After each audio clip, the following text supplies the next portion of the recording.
All right, we tip things off with the major basketball news. The Bucks acquired Damian Lillard in a three-team blockbuster deal, according to our Adrian Wojnarowski. This came after Lillard formally requested to be traded in early July, and now he unites himself with fellow superstar Giannis Antetokounmpo. Dame posted on social media that casuals won't be addressed, but the Trailblazers fans and city of Portland that I love truly will be.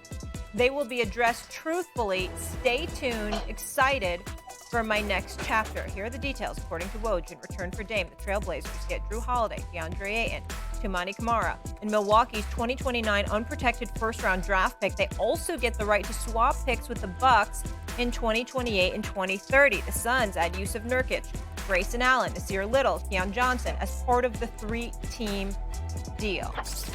Essay, your reaction to the trade?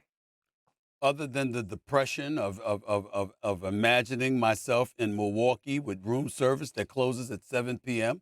I mean, outside of that, I have to confess, well, it doesn't matter, damn it. I mean, Perk, you should be sensitive to that, Big Perk. I mentioned food. You should be highly sensitive to that. But I got to tell you something right now. There's no doubt that it appears to be a perfect fit for Damian Lillard and Giannis Antetokounmpo. It appears to be exactly what he needed. Jrue Holiday after the next year. I mean, he's approaching the last year of his deal, essentially. Chris Middleton, still question marks about his health when you consider the size that they have, the defensive prowess that they have. What you were lacking was a closer and a sniper, the likes of Damian Lillard, and you certainly have that right now. You're talking about two of the top 6 scorers in the game that's on the same squad right now. So I definitely think that you can't argue with the fact that this is an ideal fit, that it catapults the Milwaukee Bucks, as far as I'm concerned, to easily be in the top 2 team in the Eastern Conference and a top 3 team in all of the NBA. I think that's what you could say. I'm not willing to go any further than that at this particular moment, but I will say to you, they're a top 2 team in the Eastern Conference. They're a top 3 team in the NBA, and it is all because Damian Lillard is joining Giannis Antetokounmpo as a Milwaukee Buck. Well, they're the number 1 team in the Eastern Conference and arguably the number 1 team in the league in my eyes. But we'll get to that later. But here's we'll get to that later.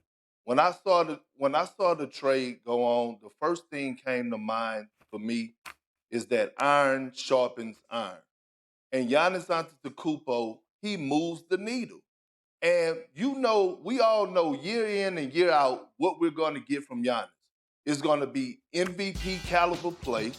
It's going to be all NBA caliber play every single season, a chance to go to the finals, best record in the league, things to that nature.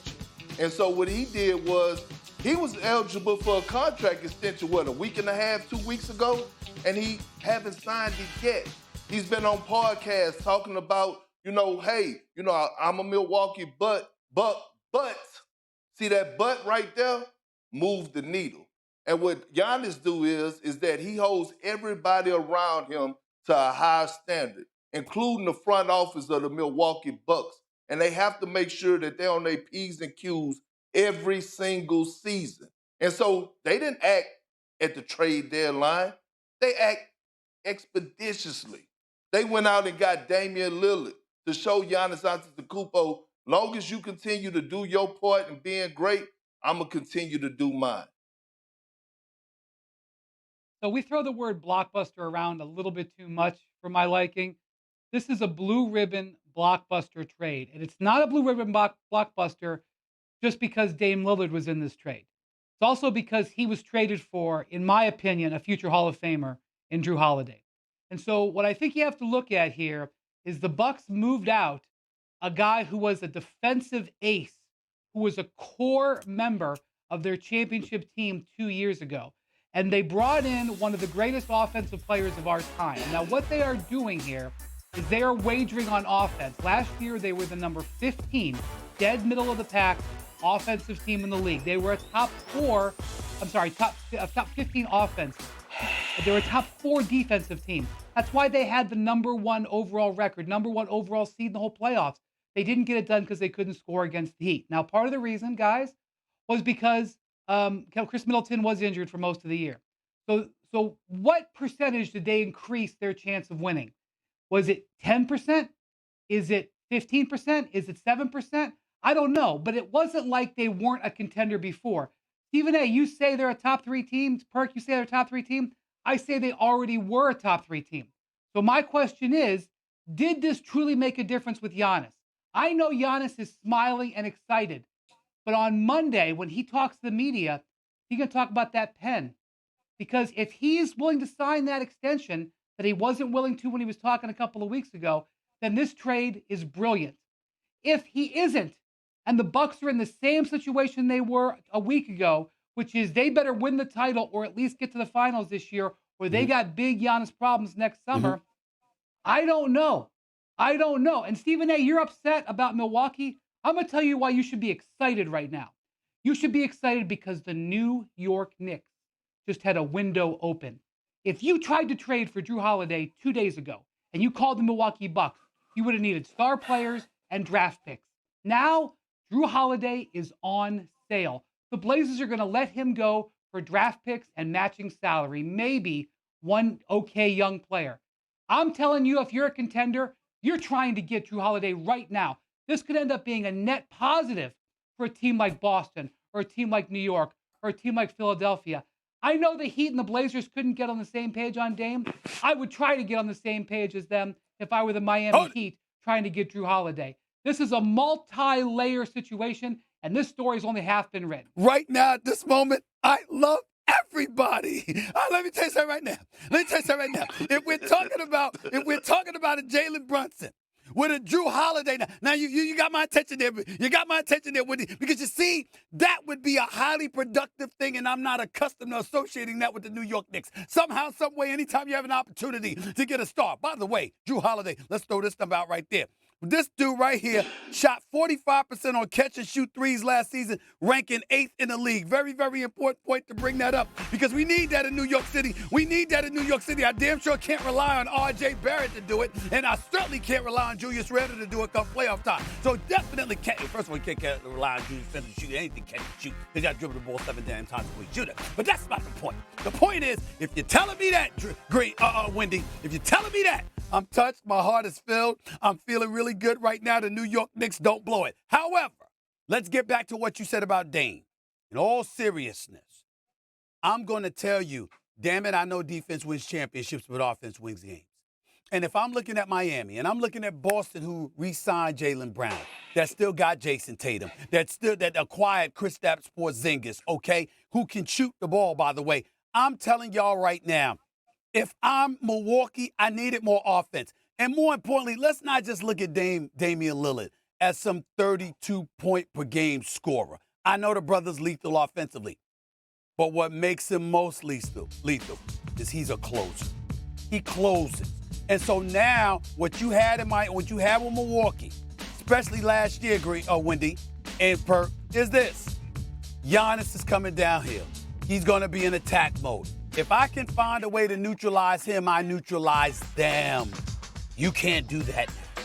And because you can't do that now, that is the pivotal piece right there. And I didn't view Milwaukee. I know they were a top team in the league, Wendy. I get what you're saying in terms of regular season. But postseason, I think to some degree without a healthy Middleton, they were limited.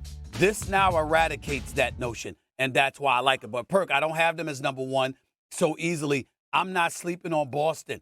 I know you lost Smart, your former team, your champion there.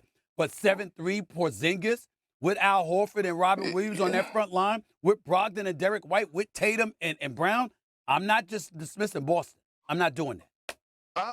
I'm not dismissing them, but would everybody stop with the Kristaps Porzingis stuff? Like, we haven't seen this man play under pressure yet.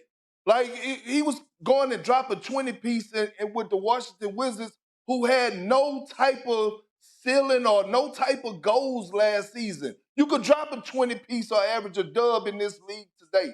So let's stop with that. I need to see him when there's pressure on him at this moment to win a championship what kind in of a pressure, city Perk? like Boston. But what kind of pressure? What I mean, I'm asking you a question specifically. Seriously, in all honesty, what kind of pressure are we talking about if the team evolves around Tatum and Brown? He's a third wheel at best. So he's not the New York Knicks now. He's not number 2 in Dallas, and he's not number 2 in Washington.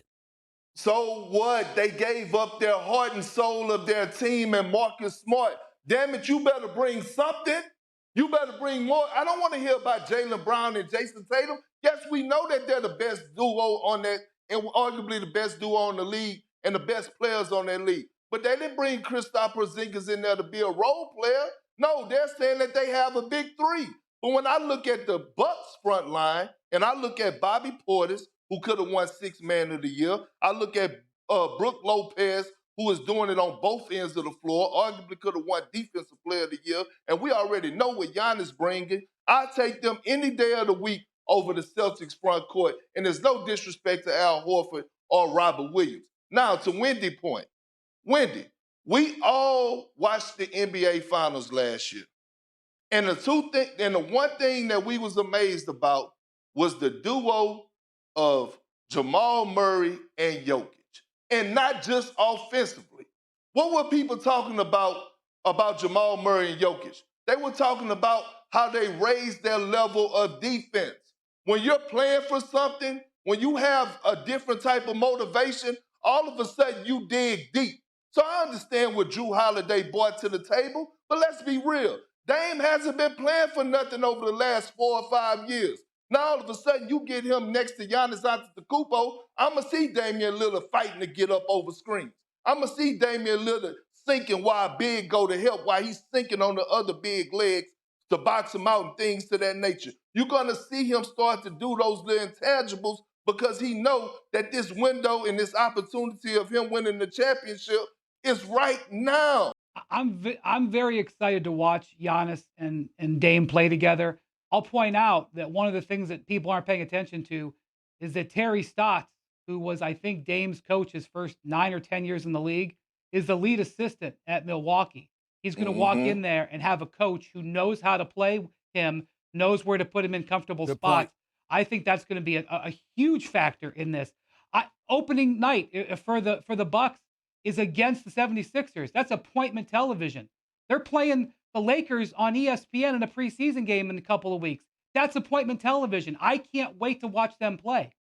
But as I sit here and think about this trade, and I listen to you guys talk about Kristaps Porzingis, I can't help but daydream about Jrue Holiday, because Jrue Holiday is a championship player and a gold medalist and a leader. And when I think about him on the Boston Celtics, because it's possible, guys, the Celtics got 5 first-round draft picks they can trade and tradable salary. Jrue Holiday could be a Celtic by Monday. I don't know if it'll happen. Yeah, You but see, you you have to can't give do up that. too much. You You can't have do to that. give up You Robert can't, Williams. hold on, Perk. You You have can't to do that give to up me, Robert Wendy. Williams. You see this, Wendy, you Stephen just A? gave me. You just made me feel Stephen A, high you about see the this? Knicks. You see this, Stephen A? Number 8. That's how many first-round draft picks the Knicks have, plus tradable salary. Evan Fournier, plus young players. Jrue Holiday could be a Knick by the start of training camp in Charleston in a couple of days. I understand that. Clippers. But how much does Kawhi that move Leonard, the needle? Paul George, Jrue Holiday on the perimeter. Oh my God! Yes. I mean, Yes. I do not want to diminish Dame Lillard. Damian Lillard. I do not want to diminish. Like I do not want. We're not Perk, diminishing Wendy, Perk, but the fact of the matter is, ring. we're talking about a You've top got a ring. 75 greatest player of all time. That don't put me I above. agree. If they And I'm telling traded you, me for Dwight Howard at the time, I couldn't complain about that. Go ahead, Wendy. Perk, I'm telling you that where Jrue Holiday ends up at the end of this could have a bigger impact on the balance of power in the NBA than the Dame Lillard trade. And that's not about Dame. It's not a commentary on who's the better player. It's a commentary on the impact that he can make to a contender. The Bucks couldn't trade Jrue Holiday to a contender. That trade was impossible. Now you have a potential difference-making player that the contenders are fighting to get their hands on. We get it. So this is going to be fascinating. I want both. I want both Dame Lillard to be awesome with Giannis and Jrue Holiday to change the balance of power with some of these teams that are contending. I would tell you this. You just quelled my enthusiasm about the Knicks, because with the options that are available to Jrue Holiday, assuming that he is let go, which we all anticipate will happen from Portland, you have a situation where if he's on Boston, that definitely makes them more formidable, not less. If he goes to the Clippers, okay, you're talking about him with Kawhi Leonard and Paul George. That can't be summarily dismissed. I mean, when you bring up options like that, of course you're absolutely right, Wendy. I get where you're coming from, because it's not a referendum about him directly against Damian Lillard, Big Perk. I get that part. But what I am saying is this, and I understand where Perk is coming from as well. Damian Lillard is a superstar. Make no mistake about that. And Giannis Antetokounmpo is a superstar and the most dominant player in the game. The combination of Giannis Antetokounmpo having a closer. See, to me, it's not about the points, Wendy. It's about when he delivers them. We got a whole bunch of people that score a bunch of points and buckets in this league. But where are they when it's time to close?